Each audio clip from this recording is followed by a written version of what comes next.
Okay, can I say something? You meet someone named Crystal, watch the fuck out. Some of the most ratchet interactions I've ever had in my life were with someone named Crystal. That is so true. Now, here's what I wonder. This Crystal was adopted. Carmelina adopted her. Are you kidding So I me? wonder if the Crystal came with the girl or if Carmelina, unfortunately and short-sightedly, named this adopted daughter Crystal, in which case she deserves to be stabbed. No. Carmelina did nothing wrong. No, she really did nothing wrong. Dude, But I agree. Is it the chicken or the egg? Is it like a parent has an intuition about their child, so they name them Crystal? I Or don't know. when you're named Crystal, Intuition. you This one's gonna be a crystal.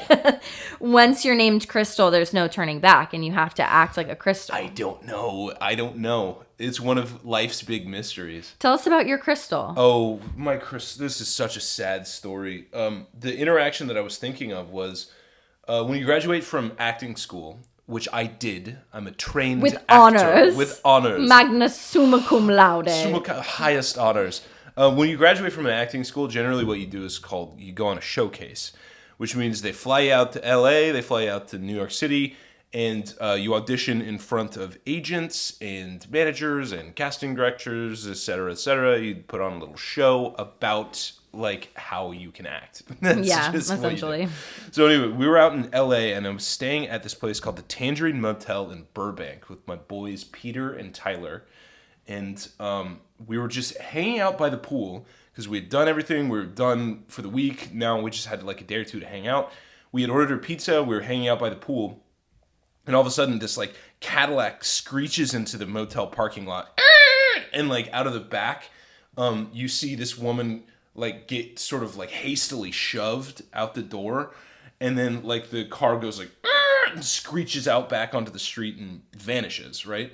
So she's holding a paper bag and she wanders over to the pool. She sits down and we just like we clock her, but we just ignore her and we continue our conversation for about 20 minutes. It's time for the boys. Until we hear whoa, woo, like over our shoulder, and we go, what the fuck? And we look over, and Crystal, wearing all her clothes, has jumped into the pool. Like she's jumped into the pool and she's just wooing at us, but like kind of not directly at us. It's sort of into the just kind of into the air. Like I don't know. She was just acting erratically. A directionless and screeching. woo is never a good sign. No. I think she was fishing for our attention, and she got it because we were like, "What the fuck is going on with this broad?"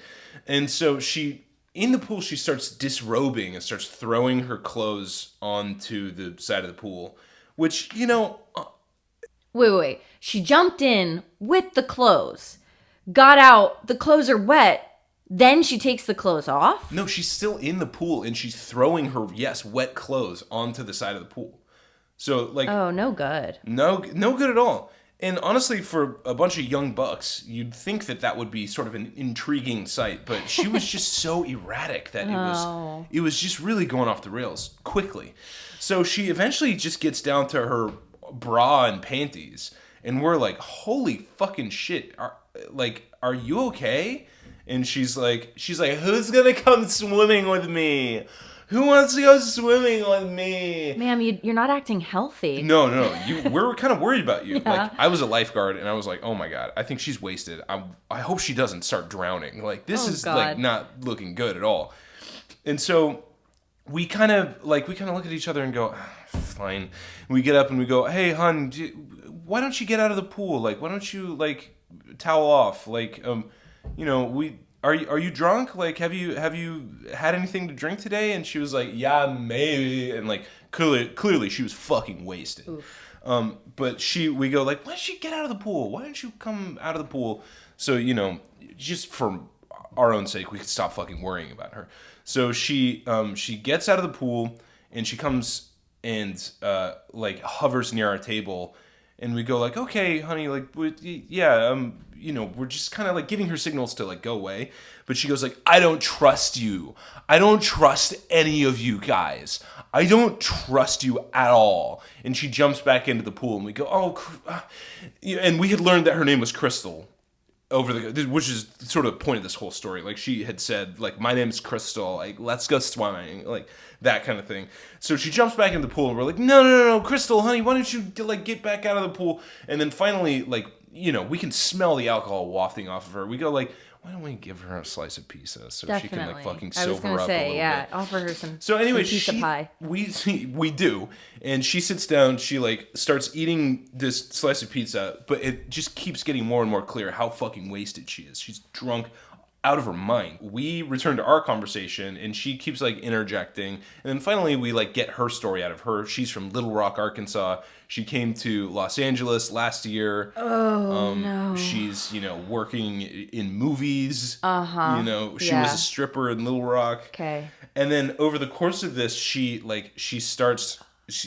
drunk as a skunk, and she starts like her legs are spread open, and she just pulls her underwear to one side and starts just like, she does this wordlessly, but I notice and I go, oh my god, and I elbow Tyler and I go, look at the fucking, look at what she's doing, and she's just like got her pussy like spread open and is just showing us all, and we just kind of are frozen. We're like, what the fuck is going on here? Like, what is happening? And she goes, which one of you guys is gonna fuck me tonight? Oh, Crystal. And we were like, probably none of us. And she was like, which one of you boys wants to fuck me tonight?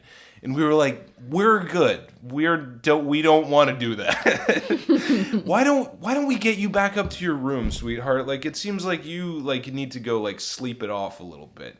And she's like, well, I'm gonna fuck one of you guys tonight. Jeez. So she had with her a paper bag before this whole thing. We go over and we gather up her like wet clothes in her paper bag and we hand them to her. And she goes like, you're gonna fuck me. I know one of you guys is gonna fuck me. And we're like, okay, why don't we get you back up to, which room are you in again? 211? Okay, we're gonna get you back up to room 211. And while we're doing this, she's fumbling with her stuff, and her wet arms have torn a hole in the bottom of the paper bag. And I shit you not, out of the bottom of the ripped paper bag comes 10 tins of cat food that fall to the ground and start rolling everywhere, and a handle of vodka that just drops out and shatters all over the ground. So now there's broken glass and fucking cat food rolling around everywhere. So we start trying to sweep up the broken glass and gather up the cat food. Crystal is sobbing. She's like, no, my cat food. Oh no, I hope she has a cat. I think she's eating the cat food. Oh god. She's eating that cat food. Oh no. Oh, so dire. So we gather up all the stuff and we're like, okay, we really need to get you back to your room, and we're going to go to our room separately, okay? So just show us where you're at and we're going to lead you up there and get you in and then jet, all right? And she's wiping tears from her eyes. She's like, one of you is gonna fuck me. I'm gonna fuck one of you guys. And she just won't drop it. She just keeps pressing it. Like, you have to fuck me. You have to fuck me. I mean, I can tell you why. I know exactly why. Okay. Babe. It's because the guy who pushed her out of the car earlier. That's a pimp. Pimp. Yeah, that's a pimp. That's pimp behavior right there. He's and like, this is desperate hoe behavior. There's a lot of men at this pool. I'm pushing you out of this fucking car, and I'm not going to pick you up. You're going to get me my money. Yeah. And then to her great dismay, she finds herself in the company of the kindest men. 3 sweet Midwestern boys. Who do not have any intention of fucking her. Absolutely none. Oh, God.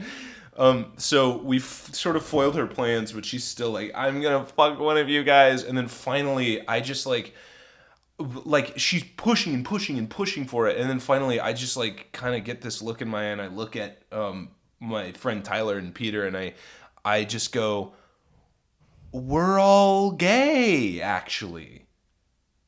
And she goes, you are? Aww. We go, yep. Sorry, honey, you're barking up the wrong tree.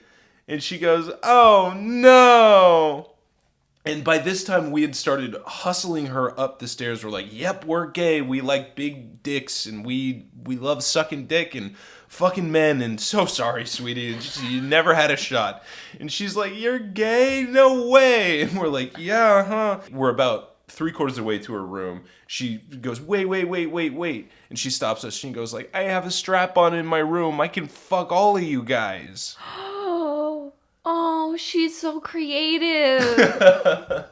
Oh, Crystal. She's willing to go the extra mile. She was thinking outside of the box. That's she for sure. was. But anyway, so we go, nope, sorry. And we get her to her room, do the key card thing. We had her key card that fallen on the ground. We do the key card thing, push her in. Good night. Sprint back to our room and close the door, lock it, and go, what the fuck was that? And that's the story of Crystal. I love her. I want to make like one of those saint candles, those 7-day candles. Saint Crystal with her fucking picture on it. Oh, Crystal. Oh, yeah. I hate hearing that someone moved to LA from Little Rock, Arkansas, and they're working in movies. I don't like hearing that. I don't like hearing that either. Yeah, especially as an ex-stripper. I didn't like gathering up her tins of cat food. I didn't like a lot of things. I didn't like looking at her pussy, also, actually. In your defense, I don't think you boys really knew, like, I don't think you put it together, because I spoke to you right after this, that she was a sex worker, but probably all her money was being taken from her, and like, obviously she was being pimped out, and like, because I feel like I would have known that right away and would have just like given her whatever cash I had to just not get beat up by the pimp in the morning. I had never encountered a sex worker before. I never encountered a hooker. Yeah. I had never been propositioned by one either. So like I was just like, this lady's out of her mind. Bananas. Yeah, totally. Yeah, it was fucking crazy. Oof. All right. Well, sorry, that was Crystal. That is not only a crystal, that is probably the crystal. That's crystal. That's the platonic ideal of crystal. Yeah. Yeah, I agree.